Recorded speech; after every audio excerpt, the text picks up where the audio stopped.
Alors, bonjour à tous. Bienvenue à cette quatrième session de notre cours sur la résilience appliquée. Plus ça va et plus on va être dans le concret. Aujourd'hui, on va parler des personnes qui participent à la résilience appliquée et le rôle que vous allez pouvoir avoir et à renforcer. Donc voilà, comme d'habitude, merci de noter votre nom et votre structure dans le chat de discussion. Et je laisse la parole à Alda pour cette session. Merci. Alors, merci Marie-Laure. Bonjour à tout le monde et merci encore pour votre fidélité. Et comme je l'ai dit dans le groupe, et encore au même lieu.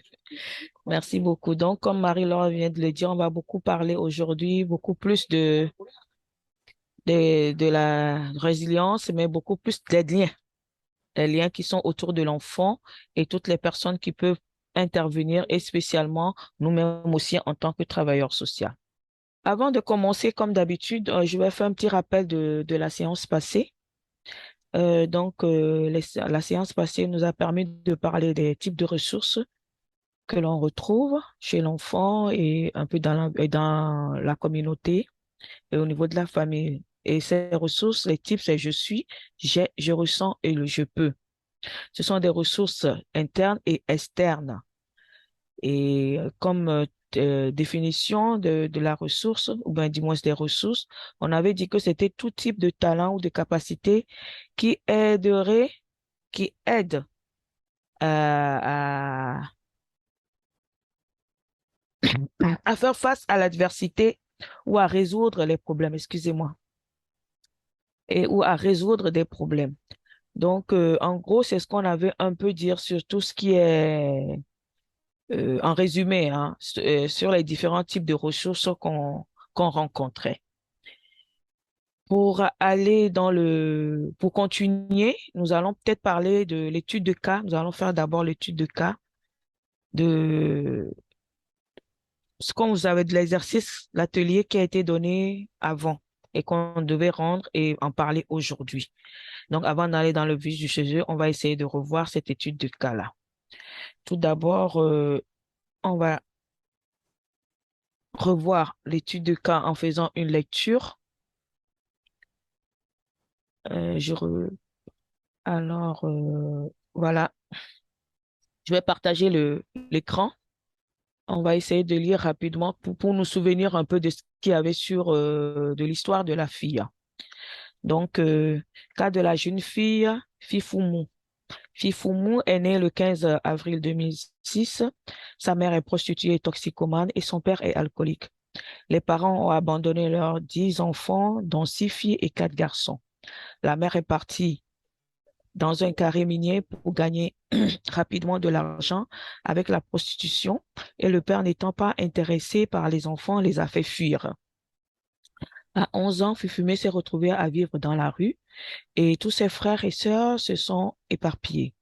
Après 6 mois environ dans la rue, la fille a eu la chance d'être reconnue et récupérée par sa cousine et celle-ci l'a amenée dans une autre ville. Chez la cousine, Fufumé faisait tous les travaux ménagers, n'allait pas à l'école. Pendant les corvées, elle écoutait avec joie la musique dans la cour, notamment des chants religieux gospel. Lors d'une séance de sensibilisation communautaire, la cousine de Fufumé fut intéressée et décida de l'inscrire au centre qui faisait la sensibilisation pour qu'elle soit prise en charge.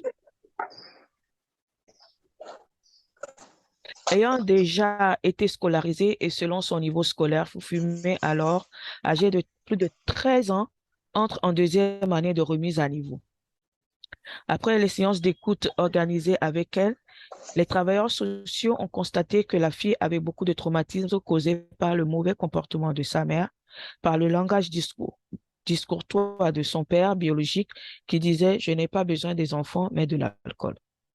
De plus, plusieurs hommes de son quartier ont eu des rapports sexuels avec la fille en lui donnant une petite somme pour qu'elle survienne à ses besoins parce que ses parents étaient incapables de le faire. La fille a eu des rapports sexuels non protégés avec les ex-compagnons de sa mère, mais elle ne savait pas le lien avec sa mère. C'est la raison qui faisait à ce que la fille s'isole régulièrement au centre, en pleurant et chaque fois, elle avait des maux de tête, surtout lors des écoutes actives. Elle a du mal à se faire des amitiés. Donc, voilà un peu la lecture pour nous souvenir un peu du cas de la petite fille. Et le devoir qui était à faire, c'est d'identifier les diverses ressources de la fille et de relever les facteurs de risque et les facteurs de protection dans sa famille et dans son environnement. Donc, ainsi, lu l'étude de cas et le libellé de l'exercice à faire. J'ai reçu effectivement quelques éléments, quelques travails. euh, et donc, après lecture de tout ça, je vous enverrai comme d'habitude le reste, l'élément après, bien sûr. J'ai essayé moi-même aussi de mon côté, j'ai essayé de travailler le cas et donc comme identification des diverses ressources. Je vais essayer de lire pour qu'on aille un peu plus vite. Et comme ça, après, si vous avez à compléter ou s'il y a des questions, on pourra y revenir dessus. Donc, pour la fille, il y a les ressources je peux, donc tout ce qui est capacité. Il y a des compétences scolaires. L'enfant ayant été une fois scolarisé et qui a repris encore les cours, donc il y a des compétences scolaires. On peut noter également la musique. C'est vrai qu'elle ne fait pas, elle ne joue pas au piano, elle ne joue pas à la guitare, mais c'est un élément. On peut dire qu'elle a des capacités peut-être pour chanter, déjà le fait d'écouter, d'aimer, et notamment dans le gospel. Des compétences pour le ménage, entretien d'une maison, etc. Parce qu'on l'a bien spécifié dans le test qu'elle aimait, qu'elle faisait le ménage. C'est pas parce qu'elle aimait forcément, mais elle le faisait. Et donc, elle peut avoir des compétences pour le ménage. Pour le je suis, c'est une fille adolescente. Donc, elle est née d'une famille de 10 enfants. Elle est courageuse pour le travail. Et pour le je ressens, il y a la joie. On disait dans le test qu'elle avait la joie quand elle écoutait la musique. Il y a les pleurs, voilà. Et ces émotions sont à creuser, hein. Ces émotions sont à creuser parce que elle pleure. Les pleurs, ça peut être la tristesse, c'est vrai, mais il y a d'autres émotions qui peuvent arriver, qu'on peut noter, mais tout ça là, c'est à creuser. Le fait qu'elle s'isole et tout ça.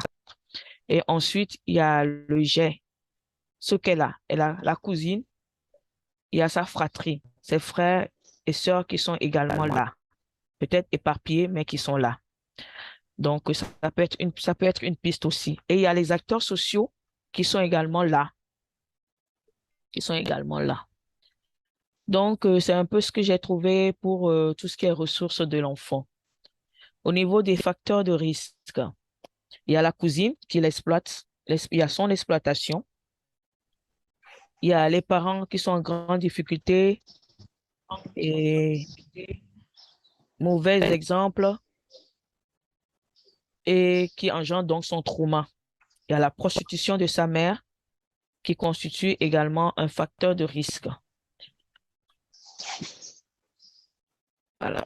Il y a également au niveau des facteurs de protection, nous avons la cousine qui l'a recueilli. Donc, même s'il y a eu une exploitation, elle l'a recueilli. Elle a pu également contacter un centre pour son éducation, pour sa réinsertion et tout. Donc, déjà, c'est un facteur de protection. Et le fait qu'elle ait les travailleurs sociaux sont là, et le fait qu'elle se confie également progressivement à à ces travailleurs sociaux-là, constitue alors aussi un élément de facteur de protection pour elle. J'ai mis l'école, c'est parce que c'est l'école qui permet de développer ses compétences scolaires. J'ai mis également la religion parce que c'était des chansons religieuses, des gospels et tout ça qu'elle écoutait, qui peut être une piste. La religion peut être une piste de facteur de protection si cela l'attire vraiment. Donc, c'est ce que j'ai pu trouver un peu comme élément. Je ne sais pas s'il y a des appuis par rapport à ce que j'ai pu trouver. Si vous voulez compléter ou si vous avez des questions par rapport à ça, la parole est à vous pour quelques minutes. Voilà. Oui, bonjour Alda et bonjour à tous.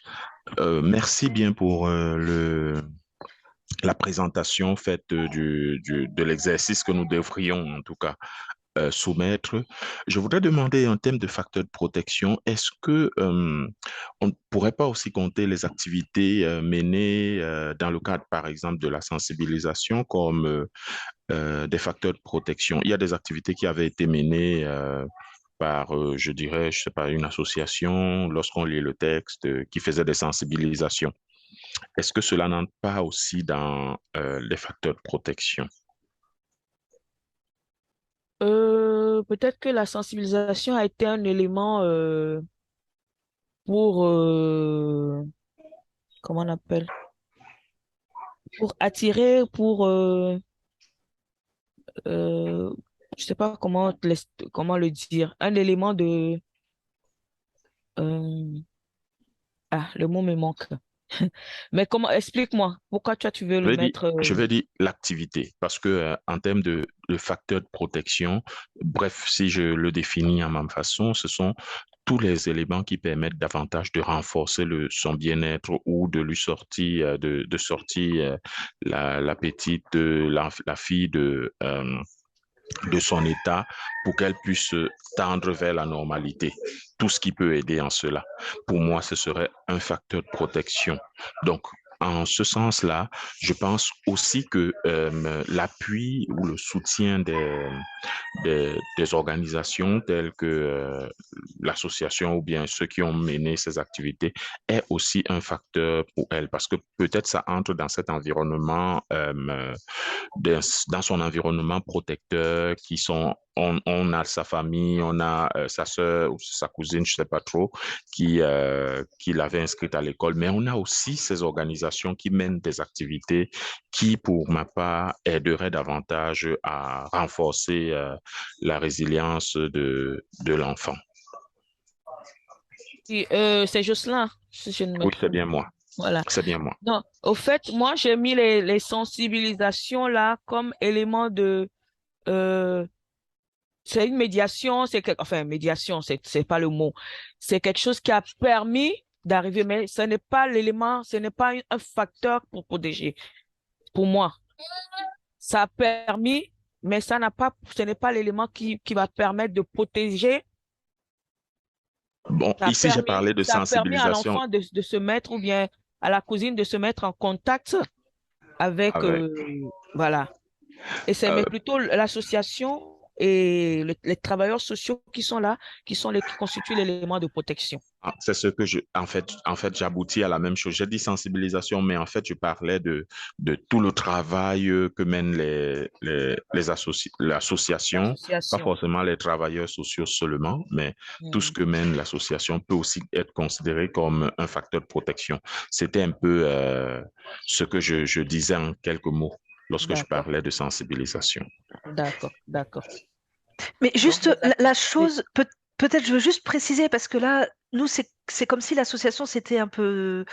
Nous, ce qui est important, c'est que c'est d'identifier ce qui va être à travailler après. Nous, on est là, le centre est là, l'association est là. Donc, c'est c'est pour ça que dans les facteurs de risque et de facteurs de protection, les gens ont tendance à chaque fois à rajouter l'association. Sauf que pour moi, ça vient vraiment en dernier, puisque avant tout, c'est d'identifier ce que l'enfant a chez lui et qui va rester. Parce que nous, on sera pas là, on est là ponctuellement. L'association est là ponctuellement.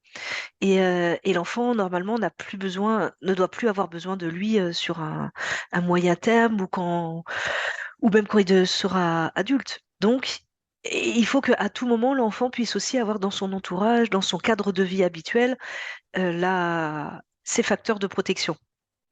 Donc voilà, c'est bien d'identifier l'association, ce qu'on peut faire, mais c'est surtout ce qui est de l'entourage de l'enfant direct, sans intervention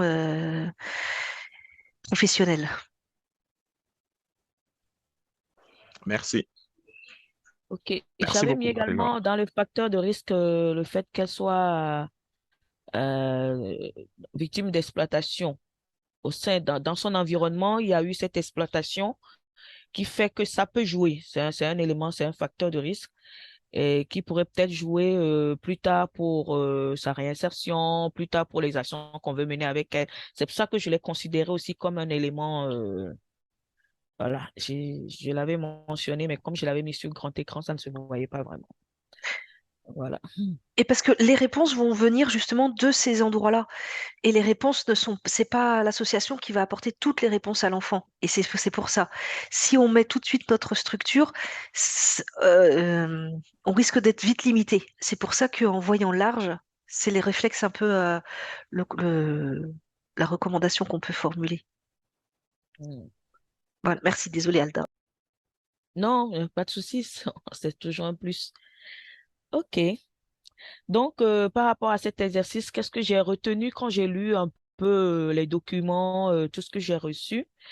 Qu'est-ce que je peux dire? J'ai vu que dans les différents tableaux que j'ai reçus, il y a eu un peu des choses qui ont été dites selon, pas en tenant compte du test. On est allé au-delà du test. Des fois, il y a eu des gens qui sont allés au-delà du test. Donc, ils ont peut-être dit, ah, là, s'il y a ça, c'est que ça va être ça comme pour l'enfant. S'il y a ça, ça va être peut-être ça pour l'enfant. Donc, déjà, on peut même aussi dire qu'à partir d'un récit de vie d'un enfant, on peut déjà identifier des facteurs de risque et des facteurs de protection et même des ressources pour un enfant. Quand on fait l'écoute d'un enfant, quand on fait les premières approches, les premiers contacts et tout, l'identification et tout ce qu'on a, les premières parties du dossier d'un enfant, quand on les constitue et qu'on a son récit de vie, en général, en tant que travailleur social, on a déjà une idée un peu de tout ce qui peut être, a été un risque, tout ce qui est, si on est dans cette dynamique-là. Mais cela ne suffit pas. Cela ne suffit pas. Et il faut confirmer tout cela donc, à travers les différentes activités, les différentes actions que nous menons, à travers les ateliers que nous allons faire avec l'enfant. Et puis aussi, en faisant la lecture, comme je l'ai dit, il faut éviter d'écrire des choses qui ne viennent pas de l'enfant. Il faut éviter ça aussi. Donc, et ne pas penser à la place de l'enfant, comme je l'ai dit tout à l'heure. Dans certains tableaux, j'ai eu l'impression, pas j'ai eu l'impression, c'est-à-dire le récit ne nous a pas donné tout ça, mais on est allé des fois au-delà. Quand on est en force aussi d'un enfant, il faut se demander quelles sont ses ressources. En tant que travailleur social, c'est la première des questions qu'on se pose, qu'on doit se poser. Qu'est-ce que l'enfant a qui peut m'aider? Qu'est-ce qui nous aider à faire sortir cet enfant de cette situation? Et donc, le facteur de protection, comme je l'ai dit et comme je continue à le répéter, n'est pas le contraire du facteur de risque. Ça, c'est important. Et je pense que c'est parce que l'autre exercice qu'on a fait dans le cours précédent, c'est ce qui nous a amené à faire l'étude de cas. Et j'espère bien que ça vous a permis de voir que ce n'est pas parce que quand je dis la famille n'est pas stable, ah, il faut que la famille soit stable. C'est pas parce que quand je dis l'enfant ne mange pas, il faut que l'enfant mange. Voilà, que la protection serait, il faut que l'enfant mange. Je donne des exemples banals, hein, simples comme ça, juste pour dire que ce n'est pas le contraire. Là, avec cette fille, on a vu que c'est la cousine qui constitue un peu pour l'extérieur sa protection. Et bien sûr, on rajoute le travailleur social ou bien l'association, bien sûr. Mais la première des personnes qu'on a contactées, qu'on a vues, c'est la cousine. Ensuite, elle-même aussi, elle a des capacités. Sa compétence scolaire, c'est parce qu'elle avait été déjà, enfin, elle avait déjà étudié un peu, c'est pour ça qu'elle est allée au niveau 2. Déjà, c'est quelque chose. Le fait qu'elle ait une compétence au niveau des travaux domestiques et autres. Voilà. Ça, ce sont des éléments qui vont amener à la protection ou à développer, à rentrer dans le processus de résilience, voilà, qui vont rentrer dans le développement, dans le processus de résilience. Et pourtant, les risques, il y avait l'alcoolisme, il y avait la prostitution de sa mère et tout ça. On n'a pas donné le contraire de tout ça. Ça existe, ça est là, mais on veut aller au-delà.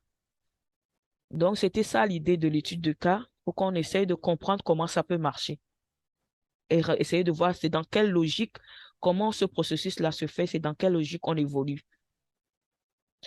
Est-ce qu'il y a des questions par rapport à tout ça? Est-ce que ça vous va? Est-ce qu'on a compris un peu? C'est bon? Je peux continuer? Je vous renverrai le travail que chacun a fait, comme d'habitude, avec les différents commentaires dessus. Alors, je continue, puisqu'il n'y a pas de réaction. Oh, oui,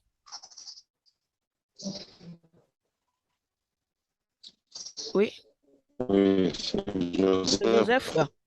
ben, je voudrais, oui, je voudrais revenir sur les cas qu'on avait évoqués autrefois. Lorsque dans ces récits de vie d'un enfant, vous avez évoqué que cela constitue un facteur de risque. Mais autrefois, nous avions dit aussi, ce n'est pas forcément les faits d'être ivrogne qui peut amener la personne à ne pas La connexion n'est pas s'occuper très bonne chez vous, Joseph. Sincèrement, d'enfants. c'est entrecoupé, je vous suis pas. Mais c'est plutôt cette attitude aiguillée par une certaine Joseph, on vous entend pas du tout. responsabilité. C'est trop coupé. Vous avez une voix de robot. Alors, est-ce que vous pouvez écrire comme d'habitude? Parce qu'effectivement, Ok, ça va. merci, hein, désolé. Allô? C'est bon? On continue? S'il n'y a pas d'autres questions, on continue. Il va indiquer sa question dans Dans le le chat. chat. D'accord. On peut continuer un peu et puis tu reviendras une fois que la question apparaîtra. Oui, c'est ça. Donc, au niveau de... Donc, on reviendra sur l'étude de cas s'il y a des questions par rapport à ça. Donc, je continue. Aujourd'hui, on a dit qu'on allait parler effectivement des liens dans le processus de résilience. Donc, la résilience se construit dans la relation avec les différents groupes. Avec les différents groupes. Donc, cette résilience-là se développe à travers l'autre, la relation que nous avons avec l'autre. Et donc, l'autre, c'est qui? Il y a la famille, il y a la communauté, il y a l'agence éducative. Quand je dis agence éducative, je parle de les ONG, des associations, des écoles et autres. Donc, et c'est un lien qu'il faut donc rétablir. On avait parlé de l'interaction. N'oubliez toujours pas l'interaction, excusez-moi, excusez-moi, qu'on a toujours évoqué.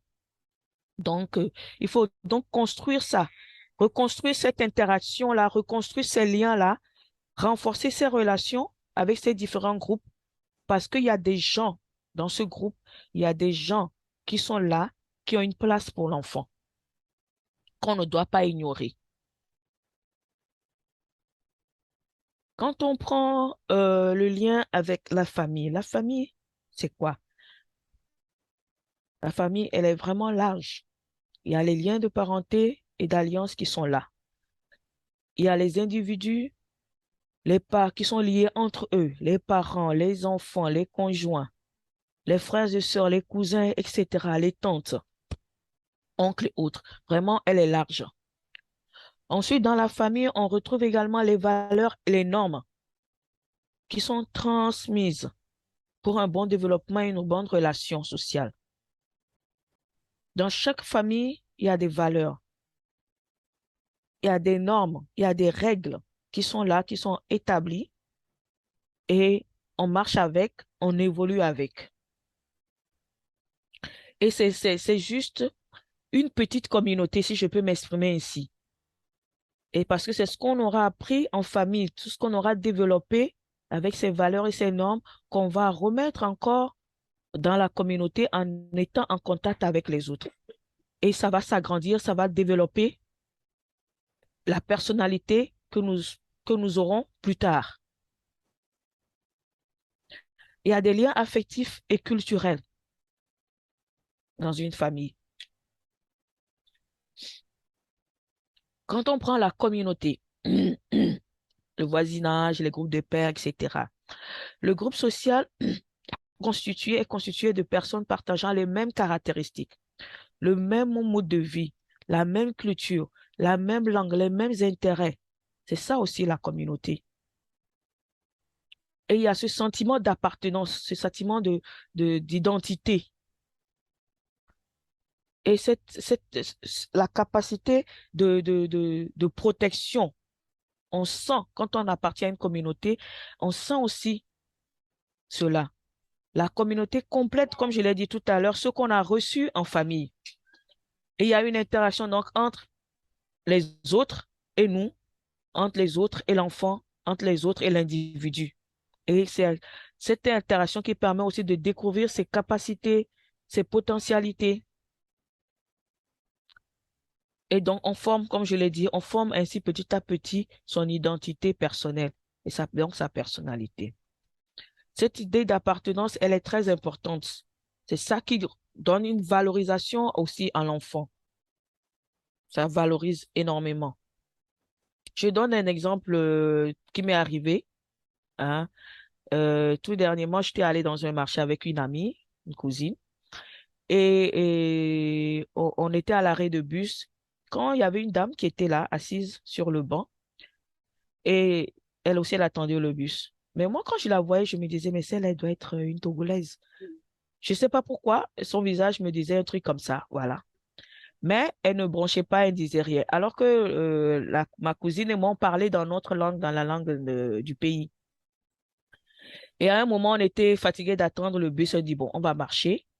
Et quand on voulait partir, elle nous a rappelé. Elle nous a appelé, mais en français, venez, venez, le bus va arriver bientôt. Donc, on est revenu. Et quelques minutes après, il y a une autre dame qui s'amène et qui commence à lui poser des questions, mais dans notre langue. Et là, ma cousine et moi, on était vexés, on s'est dit, mais celle-là, là, elle est togolaise comme nous, et puis on parlait, mais elle disait rien, elle faisait comme si elle n'était pas des nôtres et tout. Ça nous avait vraiment mise. Et puis en plus, ma cousine, elle avait parlé en langue, elle avait dit, mais la dame, là, elle a très froid, hein, tu vois comment elle est totalement couverte là. Elle avait dit ça en langue. Bon, heureusement, c'était pas, on n'avait rien dit de mal au fait. Mais c'est pour vous dire comment. Quand nous, on a appris on a vu qu'elle était togolaise et que l'autre a parlé aussi, on s'est dit, mais c'est bien, tu vois, il faut ce contact, mais elle aurait pu nous parler et puis on allait, voilà, cette idée d'appartenance. Ça nous a fait plaisir de voir qu'elle était togolaise. En même temps, on s'est fâchés, on était vexés. On s'est dit, mais elle fait une différence ou quoi? Voilà. C'est juste un exemple banal comme ça, mais je crois que c'est juste pour expliquer ce c'est que d'avoir une même langue, des mêmes intérêts, la même culture, cette idée d'appartenance, cette idée de vivre, de sentir que il y a, on est ensemble, voilà, voilà. Donc c'est important. Il y a l'association. J'ai l'agence éducative, donc association. Et dans l'association, on trouve beaucoup de choses. Il y a les loisirs, il y a beaucoup de choses, beaucoup de choses. Et c'est un lien de soutien et d'accompagnement. Nous, aujourd'hui, nous qui avons une association, nous qui avons une ONG ou un groupe sportif, ou etc., notre idée, c'est de soutenir, d'accompagner et non de se mettre à la place de l'enfant ou de l'individu ou du groupe avec lequel nous sommes en train de travailler. Notre idée, notre façon de faire, c'est de, de tisser des relations d'aide et de confiance. Et cette relation, nous la menons, nous la construisons à travers des activités éducatives que nous menons et dans un environnement sûr et protégé. Il y a plein d'exemples. Quand on parle, je disais des associations, je disais tout ce qui est culturel, tout ce qui est, voilà, il y a même religieux et tout ça, les cœurs vaillants, Joc, c'est le jeunesse ouvrière catholique, il y a les scouts, il y a des clubs de foot, il y a même des clubs d'enfants, etc. Voilà. Toutes ces associations ou tous ces groupes permettre d'accompagner et de soutenir l'individu, de soutenir l'enfant, et non de se mettre à la place. C'est ça le lien que nous tenons avec. Donc, voilà un peu les différents groupes qui interviennent dans ce processus de résilience et qui est important. C'est important parce que cette interaction-là, il faut connaître ce groupe et savoir comment mener les actions. Et comment promouvoir maintenant ce lien, on va le voir un peu plus bas. Mais avant de continuer, j'ai une question pour vous. Et avez-vous dans votre vie une personne ou une figure qui vous a accompagné dans des moments difficiles ou qui est un exemple pour vous? La question est à vous. Dans cette vie, nous vivons, nous rencontrons des gens, on reçoit l'amour, on a des moments de difficultés également, et tout ça nous forme et ce sont des expériences. Et dans notre vie, on a forcément, sûrement des gens qui nous ont aidés dans nos moments, même de joie, de difficultés, etc., qui sont là, qui sont des exemples ou, voilà. Qui nous ont accompagnés? Est-ce que vous en avez quelques secondes de réflexion et la parole est à vous? Je crois qu'il y a une main levée, la main est repartie. Il y avait Jocelyn qui a levé la main. Jocelyn. Ah, bonjour encore. Moi, une personne qui m'a accompagné, qui m'a marqué pendant les moments difficiles, c'est ma mère. Nous avions eu une enfance, je veux dire nous, mes frères et moi, une enfance un peu difficile à cause d'un père, mon père, que j'aime bien, qui n'a pas toujours assumé sa responsabilité envers ses enfants. Donc, on avait une mère plutôt très en vue qui nous donnait des conseils vraiment adéquats et qui nous permettait de ne pas aller dans tous les sens. Elle avait elle avait ceci elle savait nous tenir en fait dans la douceur, mais souvent aussi dans comment dirais-je, souvent aussi en étant un peu dur pour que nous puissions rester sur ce droit chemin. Sinon, je pense pas qu'on aurait pu tenir en termes d'école même, aller à l'école, continuer de fréquenter, continuer d'étudier et de pouvoir avoir de bonnes notes. Je pense qu'elle a œuvré grandement pour cela. Et cela nous a marqué, nous marque, et nous sommes toujours fiers d'elle parce que nous avons traversé un beau moment, un moment très difficile, mais grâce à elle, je dirais par la voie de Dieu aussi, nous avons pu traverser ce moment et puis nous tous, nous sommes des hommes. Merci beaucoup, Jocelyn, pour cet exemple. Est-ce que quelqu'un veut partager aussi une personne qui l'a beaucoup marqué, qui constitue un exemple, qui constitue un moment, un accompagnateur, un stimulateur, voilà, si je peux aussi m'exprimer ainsi, personne qui l'a motivé, qui l'a conduit. Aujourd'hui, vous voulez pas parler, c'est ça? Joséphine.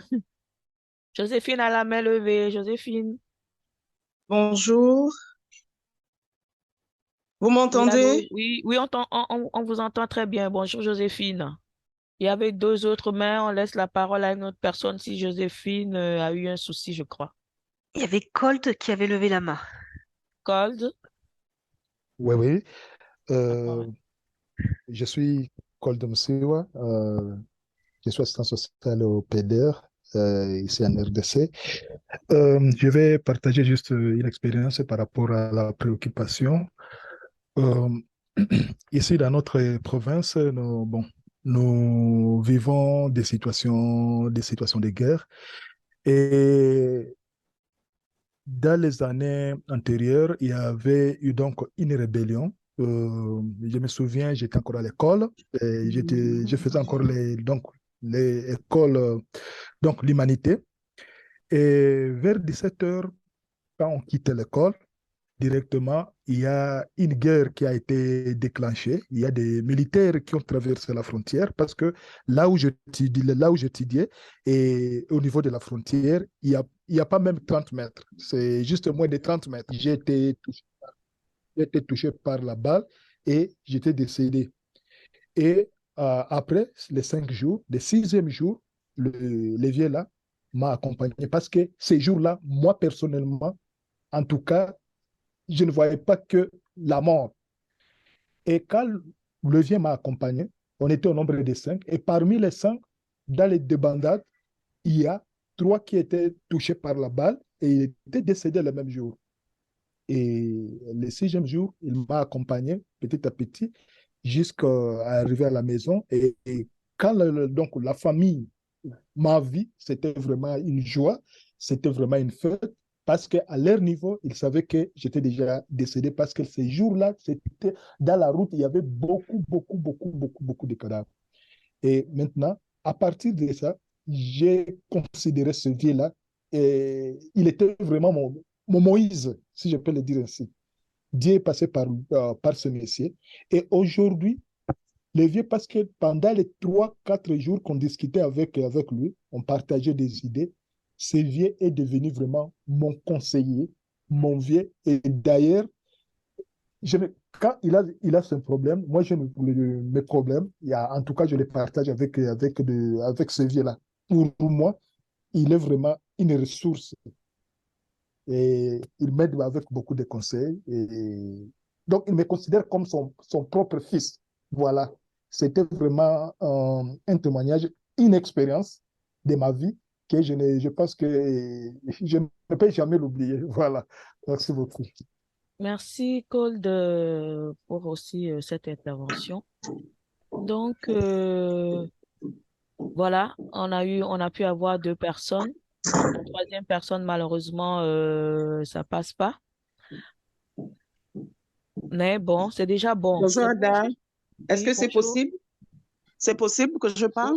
Oui, oui, c'est Joséphine, ça Que je passe. réponde. Voilà, d'accord, ça passe. merci. Allez, vous avez la Alors, parole. moi, ça a été une expérience assez douloureuse.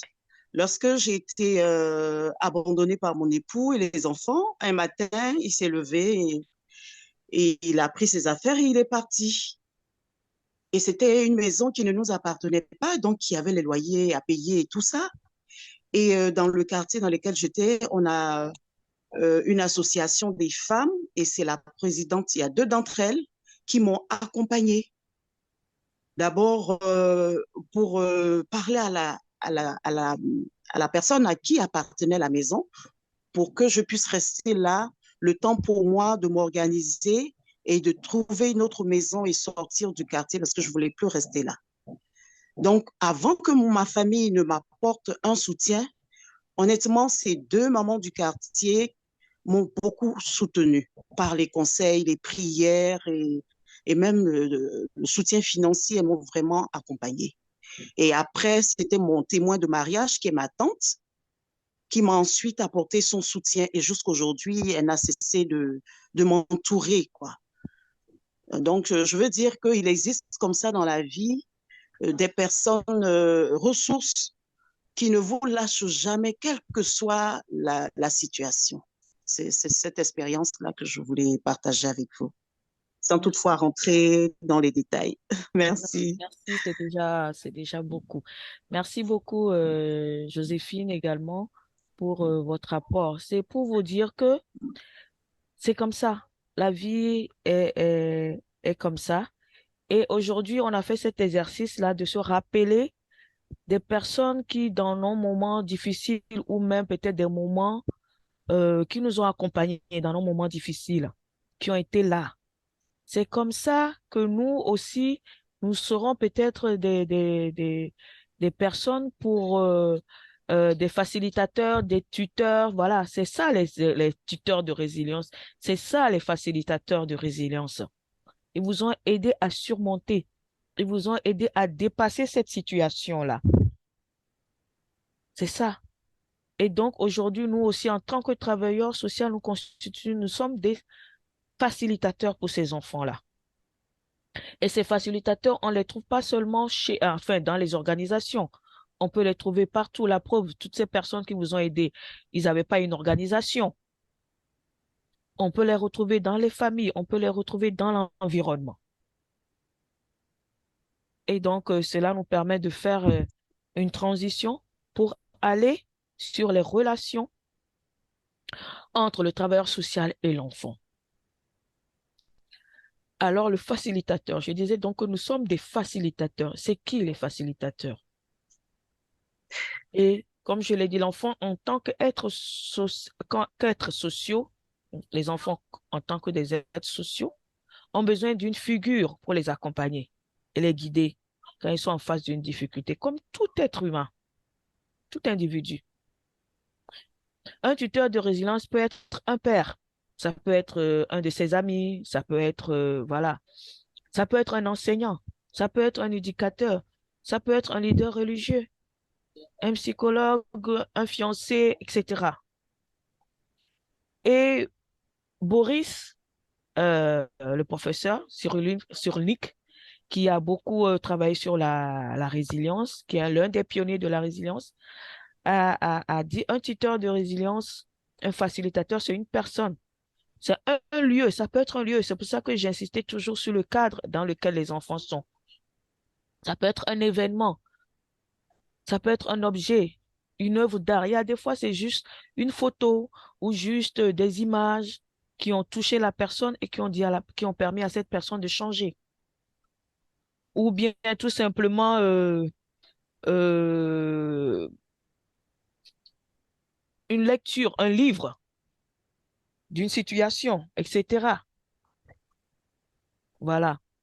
Donc, et tout ça, c'est comme si on a boosté, on a donné, ça a permis de donner quelque chose, de pousser l'enfant, et voilà, on pousse et on commence. C'est un début, c'est un début. Juste même peut-être le fait que l'enfant ait été écouté, ça peut être aussi un début. Et donc, le facilitateur, il y a les facilitateurs implicites, il y a les facilitateurs explicites. Implicite, c'est ce que j'ai dit un peu au début, qui se trouvent dans l'environnement, des personnes qui n'ont pas été formées spécialement pour soutenir, des personnes qui sont là et qui sont ici soit d'une famille ou soit d'un environnement. Explicite, c'est nous autres, qui sommes des travailleurs sociaux, qui ont été formés, qui connaissent des outils pour reconstruire, voilà, qui ont mis des cadres en place pour que ces enfants puissent sortir de leurs difficultés, pour que cette communauté puisse s'en sortir. Voilà. C'est ça, les tuteurs explicites ou les facilitateurs explicites. Il y a aussi l'exemple de Cécile dans le chat. D'accord. On peut lire? Alors, bonjour à tous. J'ai eu une enfance très difficile où je n'avais eu l'affection de ma mère. À chaque fois, elle me battait très souvent. J'ai donc rencontré une dame qui m'a prise comme sa fille et m'a beaucoup soutenue. Et celle-ci est pour moi un exemple. Et c'est là que j'ai pris la résolution d'aider tous les enfants qui sont en détresse. Merci, Cécile. Et il y avait le commentaire de Joseph sur la fille Fifumi aussi, si tu veux revenir dessus ou peut-être plus tard. Oui, plus tard, si on Ok. évolue un peu, voilà. Je l'ai vu, mais on évolue un peu. D'accord. Merci aussi à Cécile pour son exemple. Voilà. Donc, voilà, on peut parler du rôle maintenant du facilitateur. Le facilitateur soutient l'enfant dans sa souffrance. Je l'avais dit au début, qu'on est là pour soutenir, on ne se met pas à la place. Il aide à activer le processus de résilience. Je disais, même juste des fois, une simple écoute permet d'activer ce processus-là. Une simple écoute, une petite attention, un petit regard vers cet enfant, une acceptation inconditionnelle de cet enfant permet d'activer ce processus. Le facilitateur définit des objectifs, utilise des outils pour promouvoir et faciliter la résilience. Quand je parle de facilitateur, là, je parle de facilitateur beaucoup plus explicite. Nous, les travailleurs sociaux, parce que c'est le lien en fait. Donc, le tuteur de résilience identifie et travaille avec les ressources internes et externes de l'enfant et l'amène donc à se reconstruire. Quand on fait la résilience, il est important de découvrir les ressources externes et internes de l'enfant. C'est pour ça que je dis la première question que nous devons poser en face d'un enfant, c'est quelles sont ses ressources? Et le travail aussi, c'est un travail en équipe à travers des activités. Le facilitateur aide l'enfant à découvrir ses aptitudes et ses compétences nécessaires pour qu'il puisse affronter et dépasser l'adversité. Voilà. Je pense que le fait que vous ayez vous-même des exemples de votre propre vie va vous permettre de mieux comprendre. C'est pour ça que j'ai voulu que des exemples viennent de vous, de certaines réalités que vous avez vous-même vécues. Ce facilitateur, il a des qualités. Il manifeste l'empathie et de l'affection. L'empathie, c'est quoi? C'est pas, c'est recevoir, c'est-à-dire accepter la souffrance de l'autre, se mettre un peu à la place de l'autre, sentir ce que l'autre peut sentir. Pas en disant, je sais pas comment l'expliquer.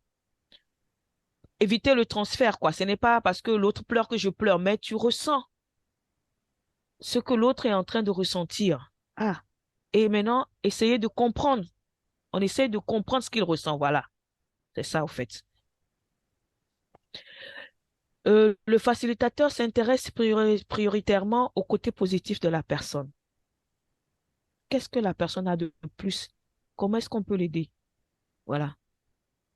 Il est modeste, il est patient. Il laisse l'autre la liberté de parler ou de se taire. Je disais que le silence aussi, c'est parler, hein. Voilà. Silence, sa signification, en fait. Il ne décourage pas. Il ne se décourage pas face aux échecs. Parce qu'il y a des échecs, hein, il y en aura. Il identifie, renforce les capacités et aide à la gestion des émotions. Il voit les erreurs comme une opportunité.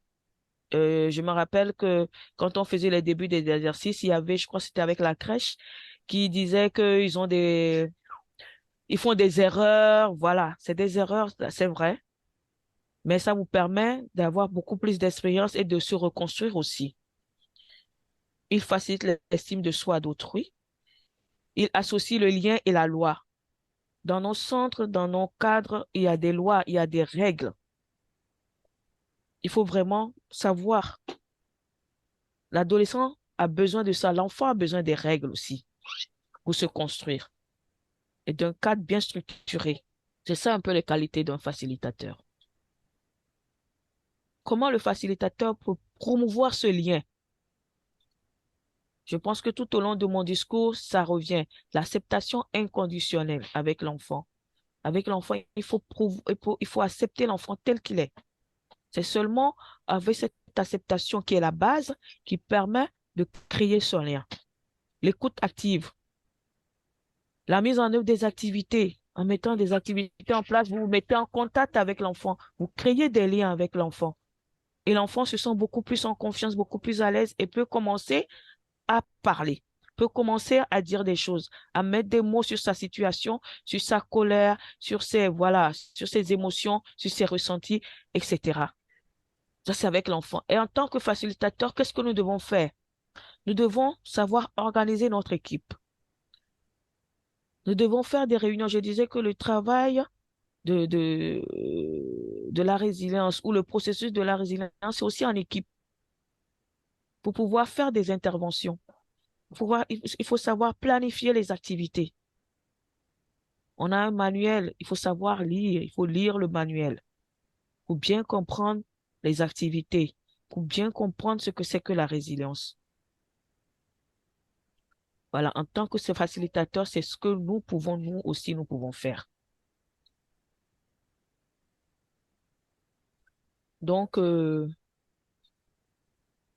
voilà pour tout ce qui est facilitateur, tout ce qui est tuteur de résilience, tout ce qui est lien entre le travailleur social et l'enfant avec lequel nous sommes en train de travailler. Est-ce qu'il y a une question par rapport à ça? Est-ce que c'est un peu plus clair?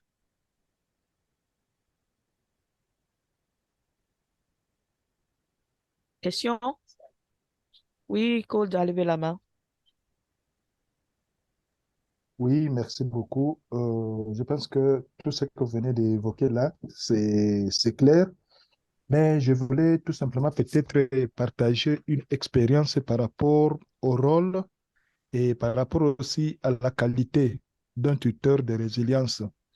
Et moi, je commence en disant que la manière dont nous observons les enfants, c'est la même manière que les enfants aussi nous observent. De sorte que si euh, nous avons une attitude qui est autre, nous risquons déjà de commencer mal, de ne pas avancer dans le processus d'accompagnement avec les enfants. Parce que tout part avec la manière dont nous, personnellement, critères de résilience, nous avons débité le processus avec l'enfant. Si nous l'avons mal débité, donc le reste, c'est tout. Donc, on a tout abusé et tout ce qu'on va faire avec l'enfant, ça ne va pas vraiment aboutir à des bons résultats. Et quelque part, je vais donner un exemple par rapport à la modestie. Par rapport à la modestie. Voir d'abord même donc la petite manière de s'habiller déjà a de l'impact par rapport à l'enfant. Deuxième élément, la manière de s'adresser à l'enfant, le langage. Ça pose un peu des problèmes. Nous devons avoir des langages avec des enfants, pas des langages discourtois, pas des langages qui met l'enfant mal à l'aise, ainsi de suite. Et il faut qu'on arrive, l'enfant constate que tuteur de résilience est son collaborateur direct. Tout ce que nous faisons, on le fait avec l'enfant. On le fait avec l'enfant. Ça, c'est la première chose. Et la deuxième chose, c'est par rapport quand nous menons des actions avec l'enfant. Et je pense que Alda l'avait encore dit, il ne faut pas réfléchir à la place de l'enfant, mais on fait tout avec l'enfant. Et il faut que l'enfant aussi, qu'on respecte l'opinion ou l'avis de l'enfant. Parce que les enfants ont beaucoup de choses. Les enfants ont beaucoup de talents. Et si donc, nous mettons en avant, nous disons que c'est nous qui avons donc des idées, nous avons des orientations et on est là. Il faut que ce sont les enfants maintenant qui vont suivre tout ce qu'on on va leur dire. Là, nous tapons à côté. Mais nous devons aussi écouter les enfants. Les enfants aussi peuvent nous orienter par rapport à des discussions, par rapport aussi aux activités à mener avec les enfants. Parce qu'à notre côté, je donne un exemple comme ça. Et lors de l'écoute active, ça nous permet d'abord de connaître la situation de l'enfant, de connaître les facteurs et certaines ressources.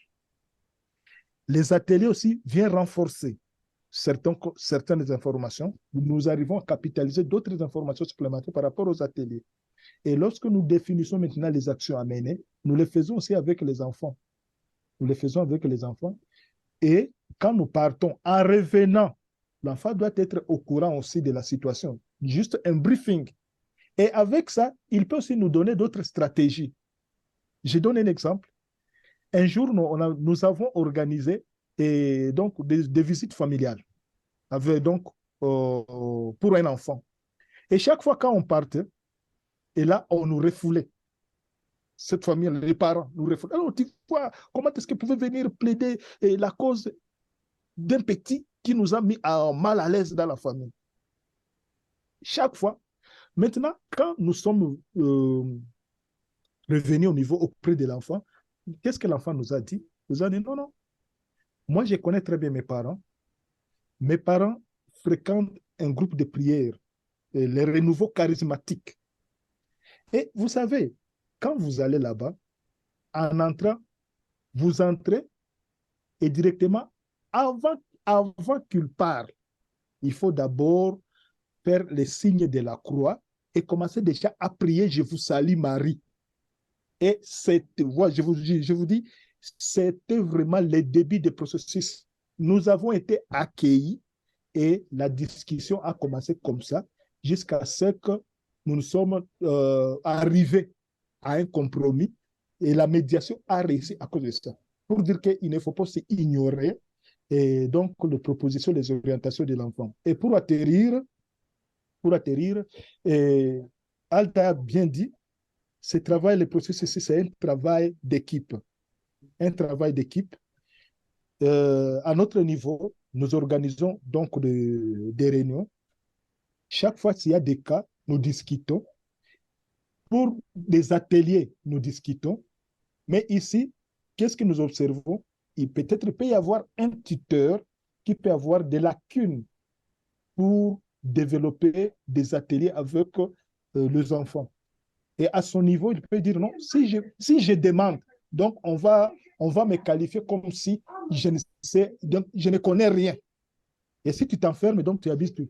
Mais si vous vous rapprochez directement, peut-être l'autre a déjà fait ça et vous partagez des idées, des expériences, ainsi de suite. Et la question avance comme ça. Je voulais tout. Oui, c'est coupé. Oui, c'est coupé. Mais je pense qu'on a compris un peu. Il est parti de ce qui a été dit pour donner quelques exemples pour appuyer. Donc, voilà, en gros, je ne sais pas s'il y a des questions par rapport à l'exemple de code et par rapport à ce que je viens de dire. Alors, si je continue par rapport à la promotion maintenant des liens sains entre l'enfant, sa famille et son environnement. C'est-à-dire qu'il y a des liens. On a dit la famille, on a parlé de la famille, de la communauté, des associations, etc., qui sont là autour. Et c'est important d'avoir ces liens avec ces personnes. Mais il faut des liens sains. Et comment promouvoir ces liens-là? Comment renforcer ces liens? Est-il?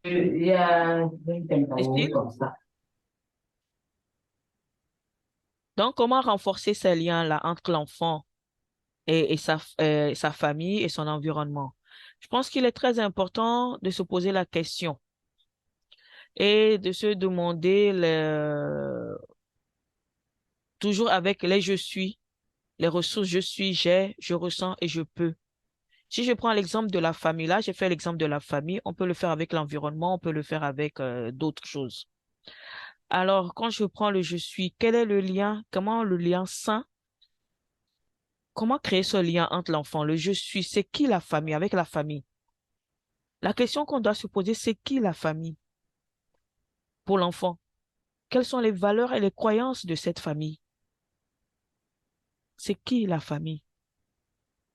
Autour de cet enfant, c'est qui cette famille? C'est ça qui me permet de voir ce que c'est, de décaler, d'avoir des éléments pour pouvoir analyser après. Qui fait partie de la famille de l'enfant? Qui? C'est qui? C'est le j'ai. Qu'est-ce que cette famille a? Qui fait partie de cette famille? Et qu'est-ce que cette famille a? Le je ressens. Quels sont les sentiments qui se développent dans cette famille? Comment est-ce qu'on ressent? Quel est le ressentiment que l'enfant aussi a par rapport à cette famille? Quelle est sa place dans cette famille? Qu'est-ce qu'on pense de lui, etc. Et lui-même, qu'est-ce que cet enfant pense de la famille, des membres de sa famille? Il y a le je peux, les compétences de cette famille, les capacités de cette famille. Ça, c'est l'exemple de la famille. C'est pareil si on prend l'environnement. C'est quoi? C'est qui cet environnement? L'environnement, comment il est constitué? Comment il est constitué cet environnement? Quelles sont les valeurs, les croyances de cet environnement? C'est le même exercice qu'on va essayer de faire, même avec nous en tant qu'organisateurs, en tant qu'organisation, pardon, en tant que structure. Qui suis-je en tant que structure? C'est quoi cette structure? Qu'est-ce que nous avons? Quelles sont nos devises? Quelle est notre mission? Voilà. Qu'est-ce que nous avons au niveau de notre organisation? C'est le GSA. Qu'est-ce qui fait cette organisation? Comment se fait la vie dans cette organisation? Qu'est-ce que nous ressentons les uns envers les autres? Comment ressentons-nous le travail qui se fait? Qu'est-ce qu'on a dans cette organisation, dans cette structure? Quelles sont nos capacités? Qu'est-ce que nous possédons qui peut aider? Voilà. C'est seulement en posant ces questions qu'on arrive à se dire, mais voilà, on a des révélations. Et ces révélations nous permettent de voir quel est le lien. Qu'est-ce qui est autour de nous par rapport à l'organisation? Qu'est-ce que j'ai autour de moi? Quels sont les partenaires que j'ai autour de moi qui peuvent m'aider dans ma mission, dans mes valeurs?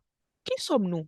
Ce sont ces questions qui nous permettent aussi, nous, en tant qu'organisation, de savoir comment faire ce lien avec l'enfant, comment promouvoir ce lien avec l'enfant. Qu'est-ce que j'ai? Qu'est-ce qui je suis? Tant qu'on on ne se connaît pas, tant qu'on ne sait pas ce qu'il y a autour de nous, tant qu'on ne sait pas nos capacités, est-ce que nous ressentons? Nous ne pouvons pas aider l'autre. Il faut aider, quand je dis des biens, des liens sains. Pour que ces liens soient sains, il faut également connaître ces caractéristiques-là. Et donc, c'est ce qui nous amène à parler un peu des caractéristiques de la famille, d'une famille résiliente, plus précisément. On sait très bien que la force d'une famille, c'est la qualité de la relation qui existe, la stabilité, la structure familiale, le soutien mutuel qu'il y a entre les membres de la famille.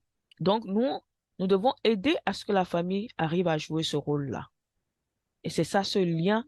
Ce lien sain, c'est quoi? C'est la stabilité, la cohésion et le soutien des membres. C'est la flexibilité et l'adaptabilité au changement.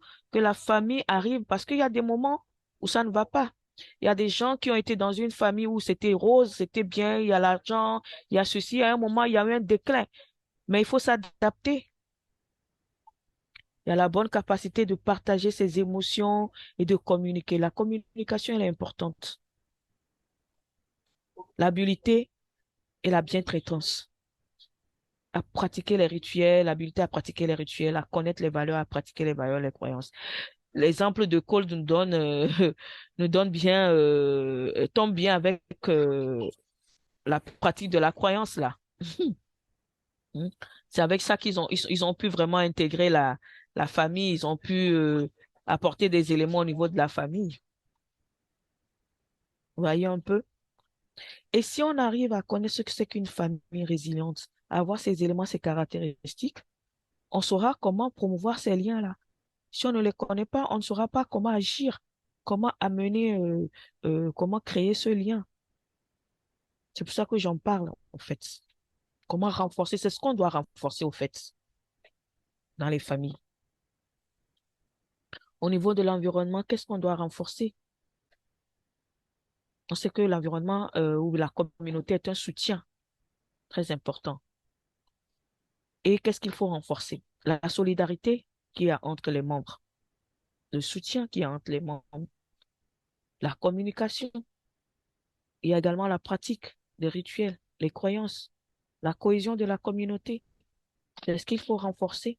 C'est ça, une communauté résiliente. C'est ce qu'il faut renforcer.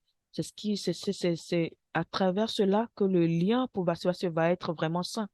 Et quand tout est bien, et quand tout est bien fait, quand vraiment on essaye, rien n'est parfait, hein, mais qu'on essaie de créer ces liens, quand on essaie de mettre ce lien en place, de rendre ces liens sains,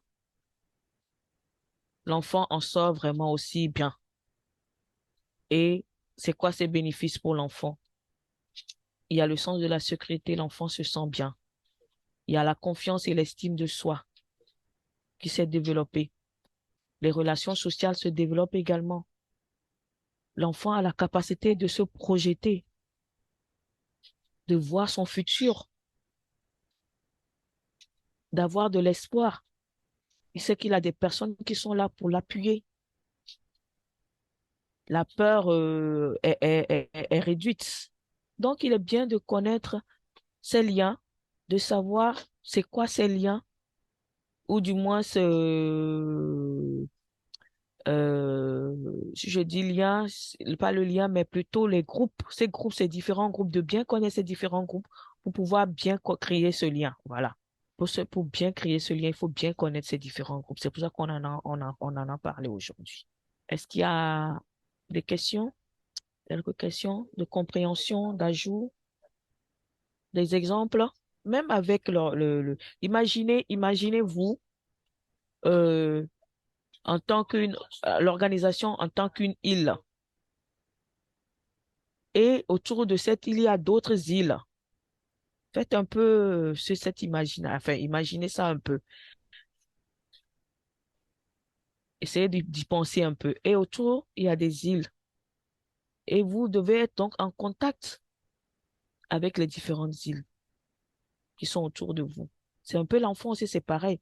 On prend l'enfant comme une île et autour de lui, il y a d'autres îles.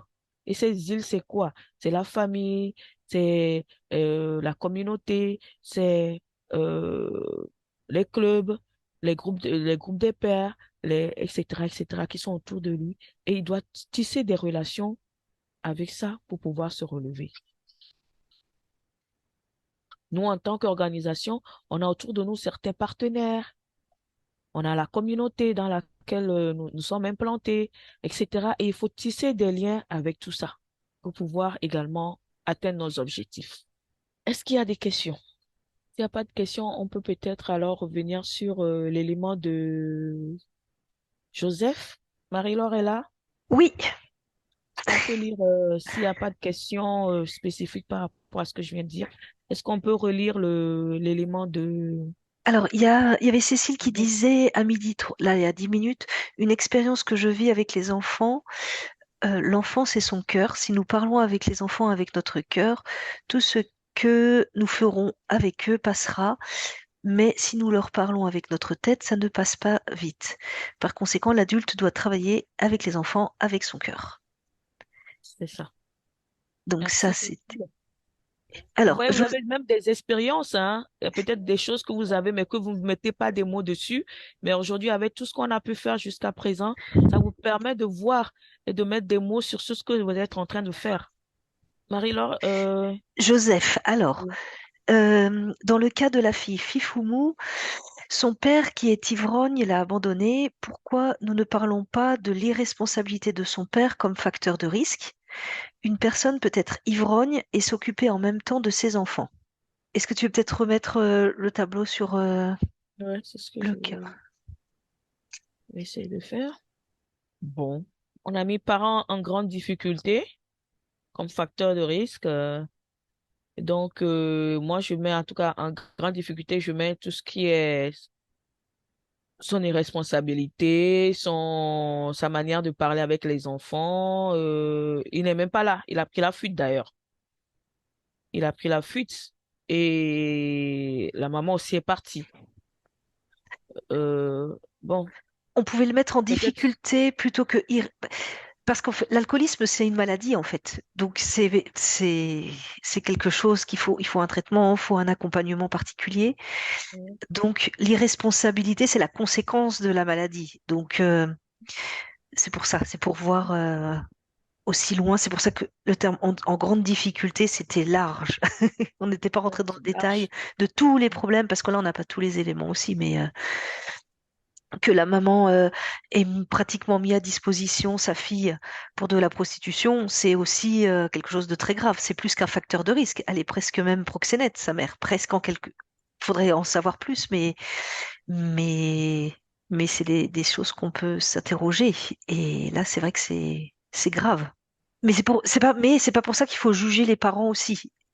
Parce que si on dit, quand on parle d'irresponsable, le père est irresponsable, des fois ça peut comment on doit co-construire avec des parents, si on juge trop vite ou si on met une étiquette trop vite sur un parent, ça peut bloquer aussi la communication, les échanges. Le parent va pas être en confiance pour demander de l'aide, pour se faire soigner par rapport à ses propres problèmes. Et voilà, l'idée, c'est pas de rejeter la faute tout le temps sur une autre, mais c'est d'identifier un peu les causes, pourquoi il était ivrogne, qu'est-ce qui se passe, pourquoi il boit tout le temps, essayer d'approfondir. Mais voilà, nous, on n'est pas là pour s'occuper que des parents, on est là avant tout pour les enfants. Donc, si le père, au premier contact, il l'entend pas, euh, dans quelle mesure on va l'accompagner si lui s'il veut pas se faire soigner et s'il reconnaît pas qu'il a un problème avec l'alcool? On sera limité dans... Et je ne sais pas si un père ivrogne peut bien s'occuper de ses enfants, parce il met en danger ses enfants. Il y a différents degrés peut-être dans l'alcoolisme, il y a différents degrés, mais un parent qui boit, il va pas être attentif. Un parent qui est alcoolique, il il aura pas la même attention. Il peut mettre en danger ses enfants par ses actes. Il peut être violent. Donc, l'alcool, c'est pas un signe de bientraitance en tout cas. Mais il peut être quand même répondre quand même au moins à certains besoins financiers. Voilà. Ça, oui, il y a différents degrés dans cet alcoolisme. Alda? Oui, oui, ben, une chose est sûre, le fait même que le papa soit alcoolique, c'est une situation, un facteur de risque. Qu'il soit là ou qu'il soit parti ou voilà. Même s'il est là, c'est toujours un facteur de risque, un père alcoolique.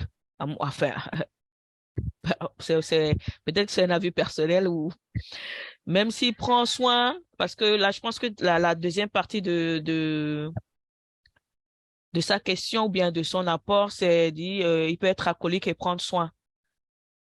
C'est Mm. vrai, mais quand même, le fait qu'il soit déjà même alcoolique, c'est un facteur de risque pour l'enfant. Peut-être il peut prendre soin, mais dans d'autres situations, cet alcoolisme va entraver des choses pour l'enfant, va avoir des conséquences sur la vie de l'enfant. Donc, le fait déjà même qu'il soit alcoolique, moi, je pense que c'est une situation de risque et c'est un facteur de risque. Et bon, voilà. Ce n'est pas le fait de dire forcément qu'il est irresponsable qui montre le facteur de risque, quoi, en fait. Voilà. Et Joseph Non, précisait, on ne rejette pas, je ne rejette pas l'idée, hein, mais c'est juste pour élargir, pour montrer que le facteur de risque est là, même si, voilà. Oui, Marie-Laure voulait et rajouter. Joseph a rajouté, promouvoir des liens sains entre l'enfant, sa famille et sa communauté nous exige un travail en synergie avec différents acteurs pour plus d'efficacité dans l'accompagnement des enfants. Oui, Tout à fait. oui, oui, parfaitement. Parfaitement, c'est très bien dit et c'est ça. Et tout à l'heure, quand je parlais des organisations et je disais, regardez, posez-vous la question, qu'est-ce que j'ai autour de moi, etc. J'ai évoqué des partenaires, j'ai évoqué, voilà, parce que c'est très, très, très important pour, voilà. Et j'ai bien aimé la réflexion et ce que Joseph vient de dire. Mm. Parfait. Merci beaucoup, Joseph. Y a-t-il, y a-t-il d'autres questions, d'autres apports? On est là pour échanger aussi, hein. Et je vous ai dit tout à l'heure que je sens que vous faites des activités, des choses, et aujourd'hui on est en train de mettre des mots dessus. C'est l'occasion d'en parler aussi, si au moins, voilà, de dire un peu quelque chose. Sinon, on peut continuer aussi. On est encore dans le temps, Il est Marie? 12h20, donc il va falloir commencer à... Il y a quand même encore des choses à... Voilà, donc je continue alors. Merci. Donc, voilà un peu sur tout ce qui est bénéfice et tout ça. Donc, comme toujours, on va maintenant passer à l'atelier à faire. Et donc, pour la prochaine fois, il y a là un petit tableau. Je reviens encore avec les tableaux. Où on me demande de compléter le schéma suivant basé sur l'activité, facteurs de risque et de protection pour la résilience. Veuillez noter qu'il faut remplir un formulaire par organisation. Ce n'est pas pour chaque personne, c'est pour l'organisation. Donc, qu'est-ce qu'on demande de faire? De trouver un facteur de risque ou de protection que vous allez sélectionner par rapport aux activités, par rapport aux enfants avec lesquels vous travaillez, par rapport à, voilà, vous êtes en train de travailler déjà avec des enfants, vous avez déjà une idée. Donc, il faudrait alors choisir, sélectionner un des facteurs de risque ou de protection, convertir ensuite ce facteur en un objectif général, et ensuite trouver des ressources pouvant contribuer à la réalisation de cet objectif. Au fait, c'est un exercice qui commence à nous mettre un peu déjà dans la réalisation, bien la construction d'un projet. Voilà. Je pourrais donner un exemple et après, à partir de l'exemple, s'il y a des questions, on peut les poser. Pardon. Facteur de protection sélectionné. J'ai essayé de faire quelque chose. Moi, j'ai pris par rapport aux enfants avec lesquels je travaille. Je pense que j'ai des enfants qui ont des compétences cognitives que j'essaie de découvrir, que j'essaie de voir. Je sens qu'ils ont des compétences que j'aimerais bien développer. Alors, j'ai choisi comme facteur de protection les compétences cognitives, dont la créativité comme facteur de protection. Et donc, par rapport à cet facteur de protection, j'ai essayé de convertir mon facteur là en objectif. L'objectif général serait quoi alors? Contribuer à développer le sens de créativité chez les enfants accueillis dans mon centre. Mon centre à Huifa. À Huifa, chez nous, ça veut dire maison de paix. Donc, voilà. Et ensuite, quelles sont les ressources que j'ai pour atteindre un peu cet objectif-là, pour la réalisation de cet objectif? Quelles sont les ressources qui peuvent m'aider? Alors, au niveau des enfants, j'ai vu que certains enfants ont une aptitude, ils ont déjà des talents, ils ont de l'imagination, ils ont un peu d'audace et puis aussi ils ont la curiosité. Donc, ça pourrait vraiment m'aider. Je pourrais renforcer cela à travers cette activité-là, à travers cet objectif-là.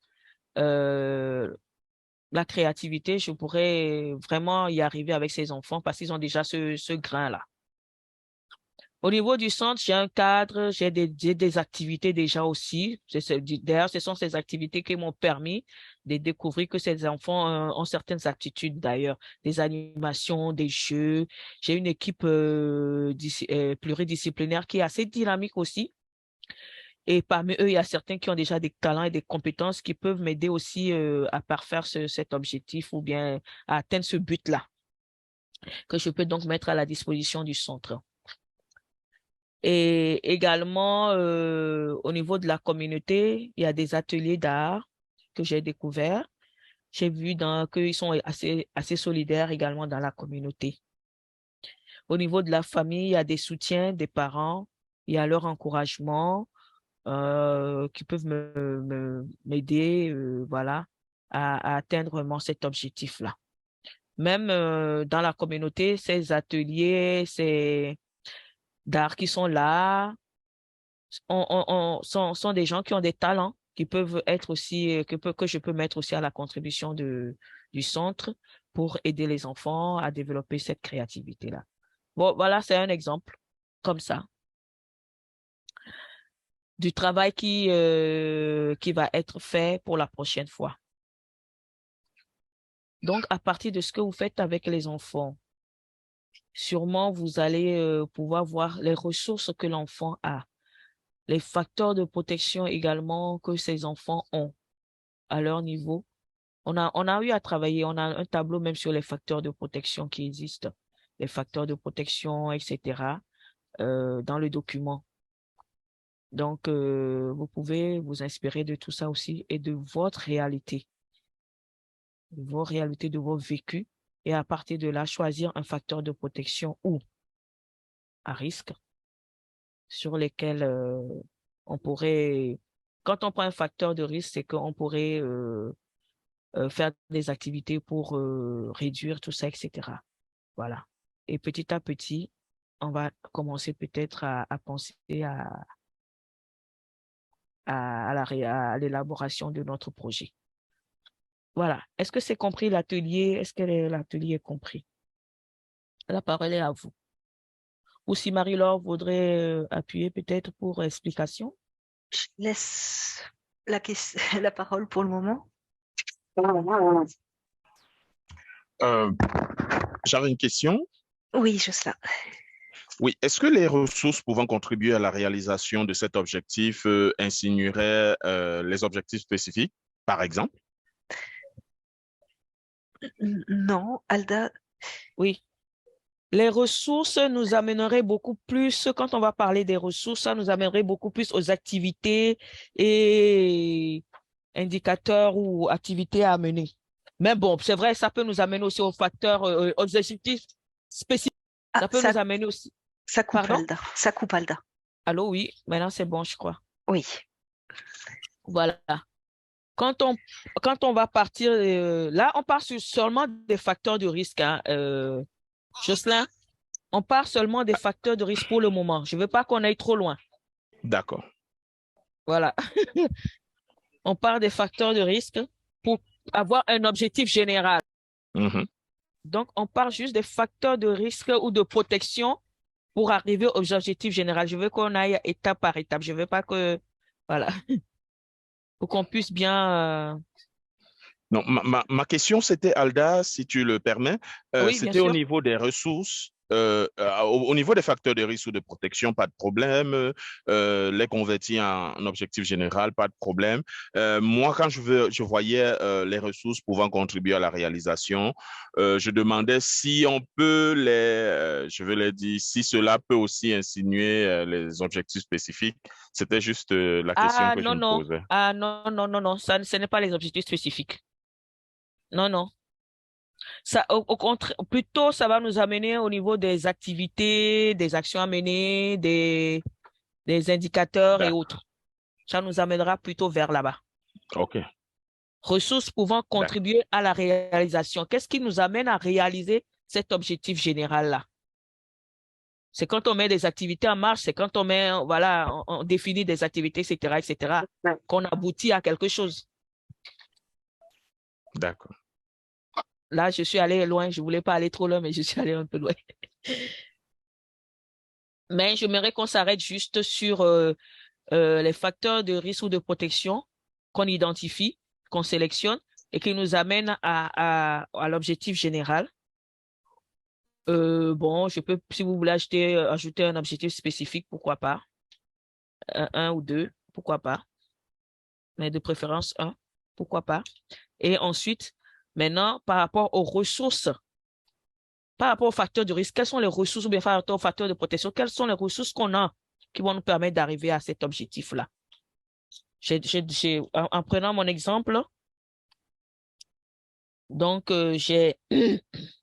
voilà, en prenant mon exemple, qu'est-ce que j'ai eu comme ressources? J'ai dit que certains enfants ont des aptitudes, des talents, ils ont de l'imagination, ils ont de l'audace, ils ont de la curiosité. C'est ce qui, au fait, le centre, j'ai des cadres, j'ai le cadre, etc. J'ai certaines activités. Peut-être, voilà, dans la communauté, il y a des ateliers, etc. Avec ces éléments maintenant, plus tard, on pourra voir qu'est-ce que je pourrais faire par rapport à tout ça pour aboutir maintenant à développer le sens de créativité des enfants. C'est compris. Vous voyez un peu l'idée, comment la logique, comment ça va fonctionner un peu? Mhm. Voilà. Ouais. Donc voilà l'atelier qui est proposé à faire pour la prochaine fois. Est-ce qu'il y a des questions encore pour éclaircir ou un appui, Marie-Laure? Un appui ou ça va? Ça va. D'accord. OK. Donc je continue.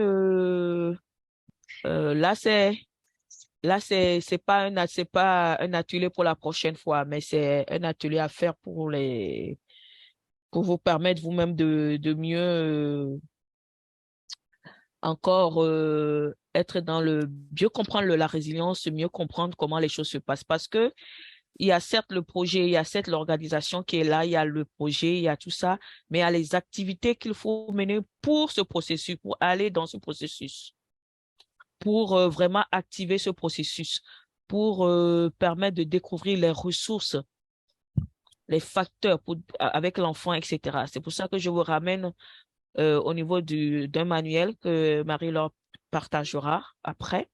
Le manuel, un extrait du manuel sur la résilience, de l'inspiration à l'action, si je ne me trompe.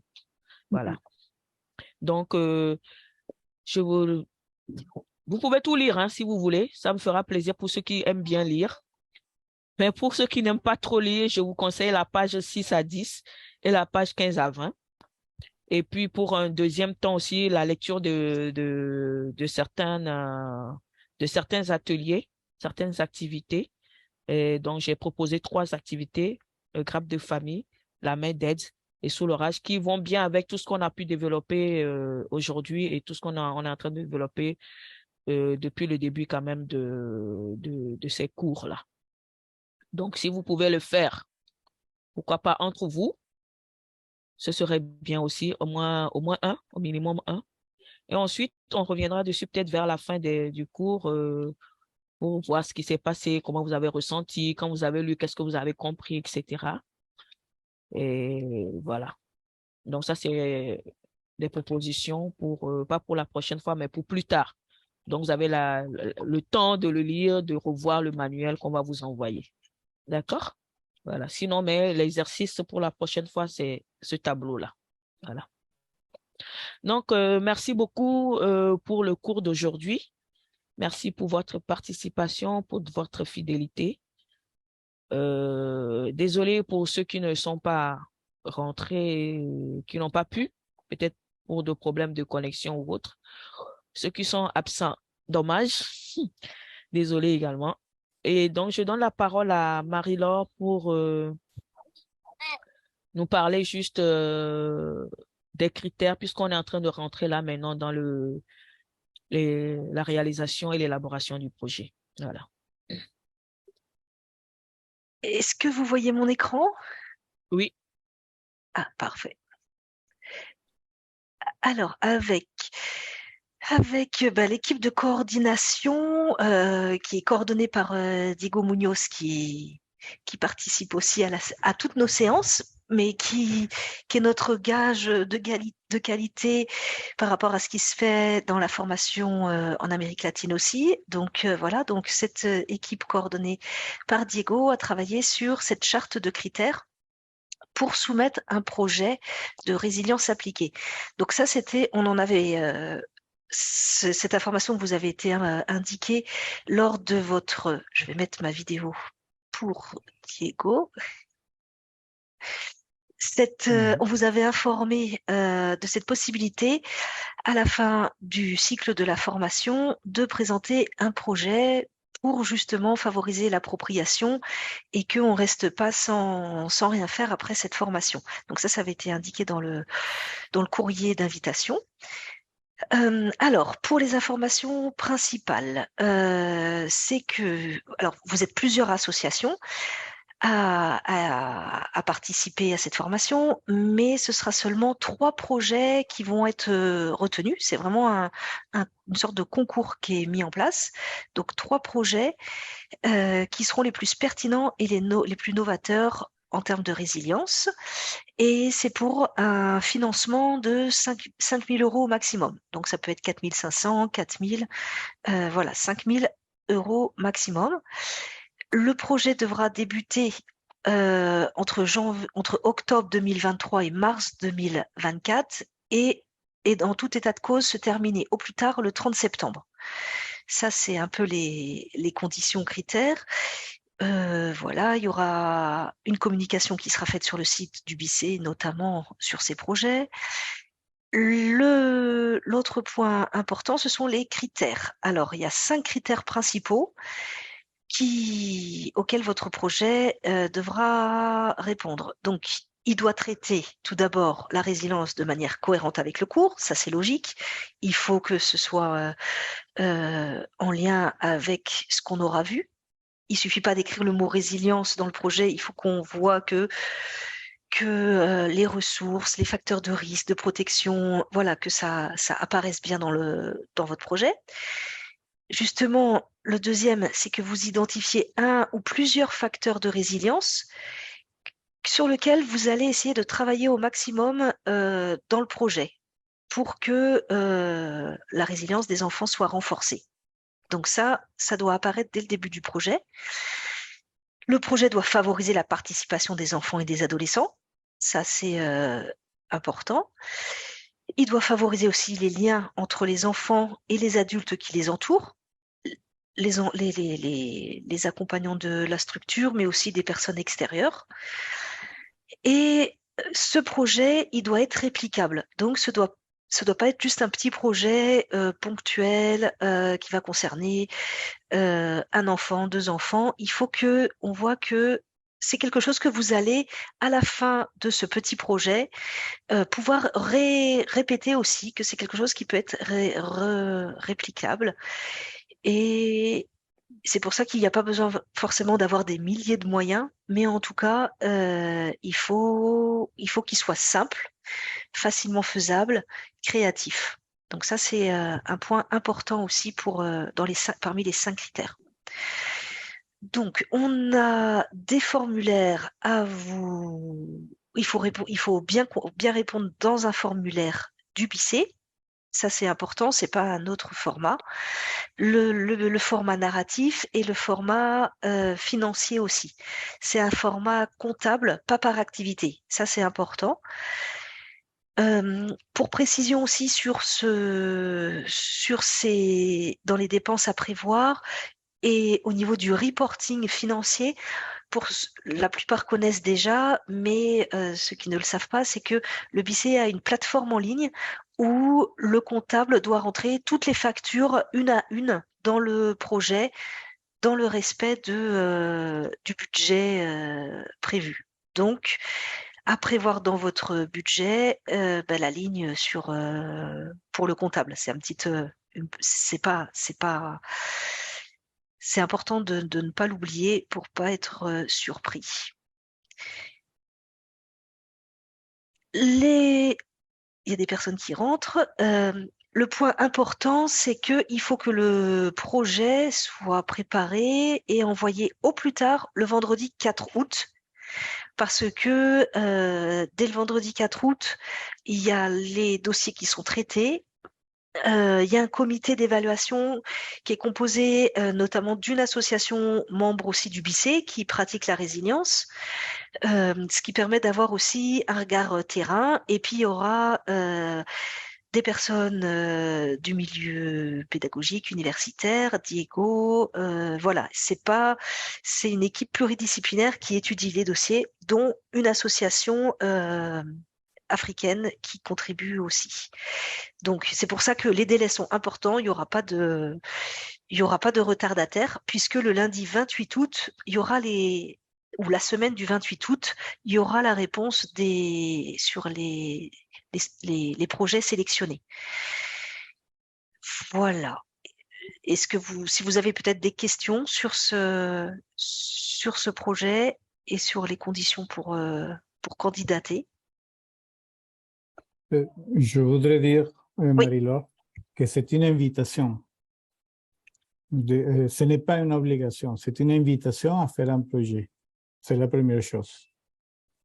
Donc, les organisations peuvent voir, chaque organisation peut voir la possibilité de présenter un projet. La deuxième chose, c'est qu'un projet est très simple, mais la simplicité peut être à côté de la créativité. Et autre chose que je voudrais insister, c'est que la logique des cours n'a pas fini. Nous sommes en train de continuer les cours. C'est-à-dire que ce n'est pas un moment de présenter un projet. Le projet sera présenté à la fin du cours. C'est-à-dire que les ateliers que Alda a proposés, ce sont des outils très importants pour nous développer notre créativité, pour faire attention à tous les éléments de la résilience, pour faire attention à les liens des enfants, l'environnement, le protagonisme de la famille. C'est-à-dire qu'on doit vivre bien les cours pour finir bien les cours et après on peut bien présenter un projet. Ce que je voudrais dire, vous êtes très invités à faire un effort de créativité. Ce sera un bon moment pour présenter des choses très intéressantes entre nous. Merci Diego. Donc, j'ai affiché les deux formats du narratif et de l'Excel pour le budget. C'est quelque chose de base, de basique. Voilà. Voilà, seulement c'est une présentation de l'invitation, mais il a des temps pour parler, pour faire des demandes les prochaines sessions. Et il a une 5e à 6e session, donc il a des temps pour faire des questions. Pour le moment, c'est de présenter l'invitation. Oui, oui. Là, c'est pour que vous commenciez à réfléchir. C'est pour ça aussi que vous voyez dans les questions et dans les exercices que Alda vous présente, quand on vous parle de passer d'un facteur de résilience ou d'un facteur d'un risque pour le formuler en objectif à travailler, à atteindre, c'est justement parce que c'est pour préparer justement votre préparation de ce projet. Et le principal, c'est de bien comprendre le cours et bien suivre, et puis après de se concentrer. Mais c'est bien d'avoir à l'esprit qu'est-ce qui vous attend pour la suite, pour éventuellement poser des questions pendant les cours, pour approfondir.